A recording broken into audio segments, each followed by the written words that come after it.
আমি মালদা জেলায় এই অনুষ্ঠান থেকে 1211 কোটি 54,24,000 টাকার মধ্যে অনেকগুলো উদ্বোধন এবং শিলান্যাসের করে গেলাম। 123টি প্রকল্পের উদ্বোধন করলাম এবং 76টি প্রকল্পের শিলান্যাস করলাম নতুন করে। তার জন্য 876 কোটি 85,54,000 টাকা দেওয়া হলো। আমি খুশি যে মালদার এই মিটিং থেকে আজকে 2 লক্ষ মানুষের কাছে সমস্ত পরিষেবা পৌঁছে যাবে। 35 কোটি 39 লক্ষ টাকা দিয়ে চাঁচলে বিশেষ সংশোধনাগার তৈরি হলো।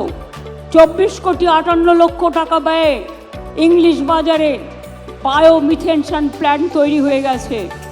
5 কোটি 27 লক্ষ টাকা ব্যয়ে রতুয়া ভালুকা বাজার রাস্তাতে 12 মাইসার ওপর সেতু হয়েছে।